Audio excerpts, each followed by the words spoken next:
So one cannot avoid asking the question, is the public stupid? Adolf Hitler thought so. In fact, his career was based on the stupidity of the German public. Surprisingly, Hitler admitted this at the outset of his career. In his book, Mein Kampf, he wrote that the Marxists of his time were the masters of political propaganda. In other words, they were his teachers. As for the political moderates and conservatives, Hitler said, the correct use of propaganda has remained practically unknown to the bourgeois parties. Propaganda, said Hitler, was to be directed against the masses, and the masses, he said, were stupid. The content of propaganda is not science, said Hitler. The content of propaganda, he said, calls the masses' attention to certain facts, processes, necessities, etc. But these facts need not be true. One might bring up the idea of global warming, which justifies extreme measures. One might say the rainforests are dying as a way of extending your power while depriving individuals of power, in effect electricity. You bring these facts forward, even if they are not facts. This is the basis of propaganda. This must be done skillfully, explained Hitler, so that everyone will be convinced that the fact is real, the process necessary, the necessity correct, etc. Does one have to prove something scientifically? All propaganda must be popular, and its intellectual level must be adjusted to the most limited intelligence among those it is addressed to, wrote Hitler. A propaganda which only aims at intelligent people will not accomplish anything. If you demand intelligence from the public, if you expect them to rise to a higher level, you will be disappointed. The more modest its intellectual ballast, explains Hitler, the more exclusively it takes into consideration the emotions of the masses, the more effective it will be. In other words, the public is stupid and does not think. Instead, it relies on its emotions and feelings. But what is the IQ of a feeling? It is also a mistake, said Hitler, to make propaganda many-sided.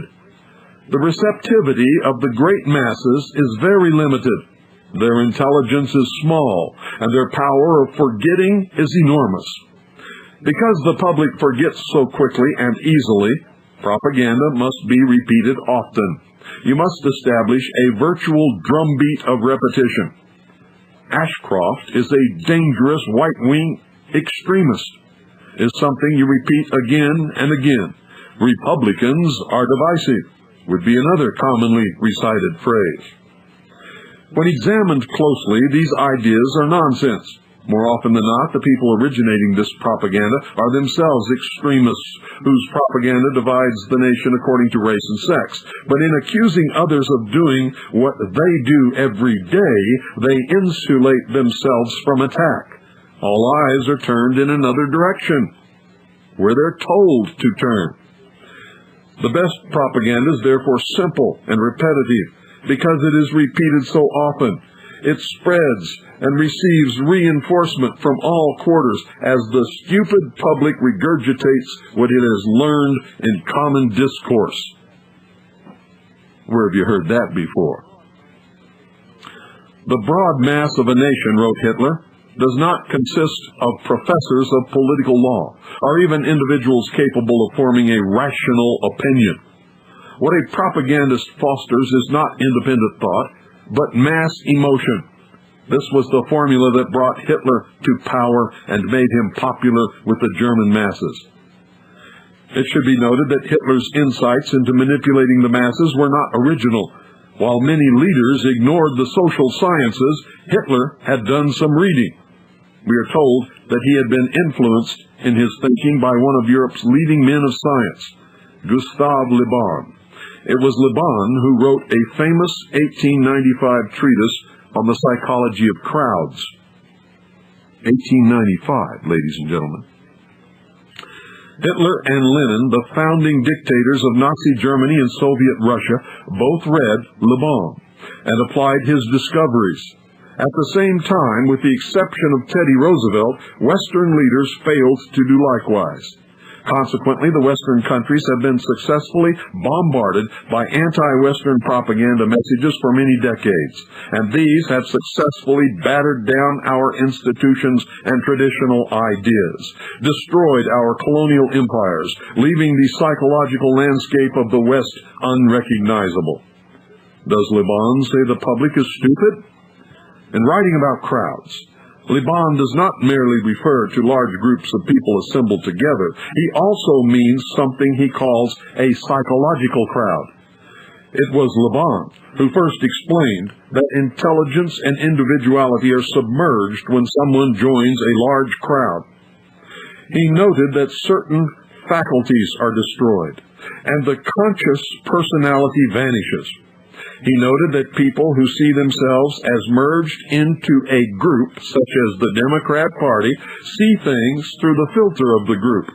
They become cognizant only of simple and extreme sentiments. According to Liban, a crowd is highly suggestible. In other words, it is waiting to be hypnotized. Hitler used methods akin to hypnotism in his speeches. It was even said that he mesmerized people. The feelings and thoughts of a psychological crowd, wrote Liban, are bent in the direction determined by the hypnotizer. Under such conditions, reason is powerless. Instead of saying to the subject, "You are getting sleepy, sleepy, sleepy," the hypnotist might say, "The globe is getting warmer, warmer, warmer." Hitler said that everything could be blamed on the Jews. Communist propaganda in the 60s repeated over and over again the statement, "Ho, ho, Ho Chi Minh, the Viet Cong is gonna win." Remember that? This sort of madness cannot be stopped, whether it is the madness of California blacking out, or the madness of Treblinka and Auschwitz, or the complete demoralization of the world's leading superpower in a war against a small and outgunned dictatorship.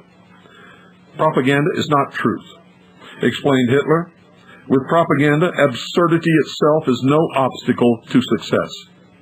Not truth, but error has always been the chief factor in the evolution of nations and the reason why socialism is so powerful today, wrote Liban. Toward the end of his treatise on the psychology of crowds, Liban makes a curious prediction which may apply to latter-day America. Listen to this carefully. He predicted a future period of decadence. He predicted that the collective ego, national consciousness itself, will atrophy and be replaced by the excessive development of the ego of the individual, accompanied by a weakening of character. Absorbed by selfish pursuits, people will be incapable of self-government. They will decline into a mere swarm of isolated individuals. There will be no future when this happens. Such a civilization, wrote Liban, may still seem brilliant because it possesses an outward front, the work of a long past, but it is in reality an edifice crumbling to ruin, which nothing supports and is destined to cave in at the first storm. The stupidity of the public goes through many phases, but no phase is more destructive than the phase of individualistic hedonism. Under this phase, ancient social structures give way to mass entertainment. The people, hypnotized by advertising and entertainment, are no longer vulnerable to a Hitler. In fact, they no longer feel like citizens of the country at all. The country is no longer very interesting to them. The question of politics becomes a question of selfish gain. Either people want something from the state, or they want to be exempted from making a contribution. Such people are no longer citizens at all. They are merely consumers who watch the same TV programs and play the same video games.